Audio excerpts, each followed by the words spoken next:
v novembri 98, pred 10 ročím tu na tehelnom poli. Hadzovanie obžeru. Tlačíme sa do pokutového územia. Vitek, hlavička Kozáka. Dostal loptu k Borucovi, hrubá chyba. Gól! Gól! 1-1 Stano Šesták. 85. minúta. Gól, ktorý sme si zaslúžili. Neuveriteľná chyba Artúra Boruca.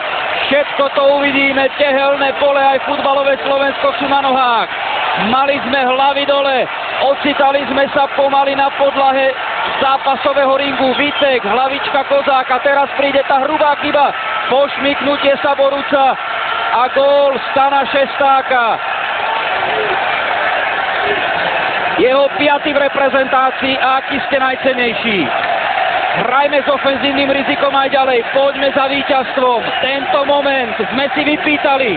1-1. Ja myslím, že zaslúžené, naozaj zaslúžené sme vyrovnali a teraz... Pozor na Brožeka, Brožek. To je Křinovek. Prepáčte, Jacek Křinovek. Pekarík ho zastavil, zatiaľ čo ste sledovali ešte raz našu gólovú salvu. Jakubko dáva Kozákovi, poďme dopredu, Kozák, má tam Viteka, Kozák proti Vojtkoviakovi, stále náš striedajúci hráč, jeho pekný center, sme tam s 2 hráčmi a bude to Žrť, gól! Gól!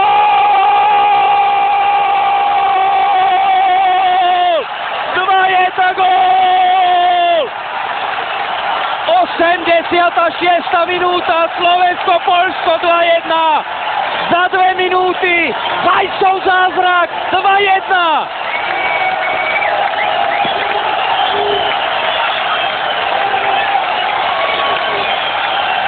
Kozák, ktorý bol aj v predchádzajúcej akcii, takto centroval na Jakubka, bola tam zrazená strela.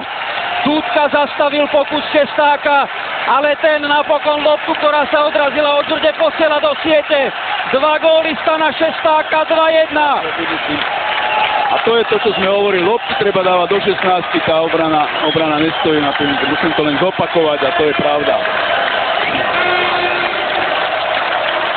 Takže by sa takto končilo prekliatie veľkých zápasov. Že by sa takto postavila na nohy slovenská futbalová reprezentácia. 2 góly za 2 minúty, Vajsova reakcia, 2-1.